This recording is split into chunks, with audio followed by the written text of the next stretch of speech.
For today's video mga katupak, ako naman gubon ang inyong adlaw. Kay sweldo ko na gid man sa Facebook mga katupak. First time ko ini makabaton sang sweldo nga halin sa akon nga kamot kag akon nga ginbudlayan gid. Nagkadto ako sa City Hardware para magbakal sang pinta. Kay amon nga balay wala pa ini natapos nga pintahan kay naubos ang akon nga pinta nga una nga ginbakal. Akon nga ginbakal nga pinta amo ang smoke gray. Dira ko inaibutang sa gwa mga katupak. Kag nagbakal pagid ako nga pinta nga seal gray. Ang seal gray dira ko nga ibutang sa haligi para manami man lantawon mga katupa. Manami ang balay kung may pinta mga katupa. May nakita nako sa iban nga balay nga ginskimkutan pero wala inigin pintahan. Ang inyo nga obrahon mga katupa kung may balay na kamo. Hindi inyo pagbabayan. Bakason nyo mga katupak nga magnami ang inyo nga balay. Ini nga balay mga katupak wala inigin gulpi nga pag-ubra. Ging amat-amat lang ini mga katupak. Kay mabudlay sa bulsa mabugat kung gulpihon. Abinyo mga katupak kung mag-ubra sang balay minilyon na.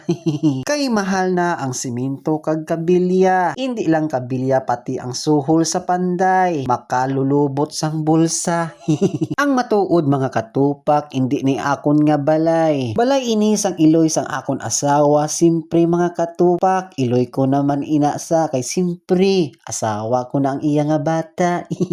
Pero mga katupak wala kami gadula sang paglaom sa akon asawa. Kay basi paboran man kami sang panahon kag makapitindog kami sa amon nga balay. Gani kung may pangarap kamo sa inyong kabuhi, gulang ninyo mga katupak. Kay maabot na gid ninyo ang inyong handom sa kabuhi, padayon lang. Gani mga katupak, diri naman astang akon nga video. Please mga katupak, follow my Facebook page and paki-share. See you mga katupak.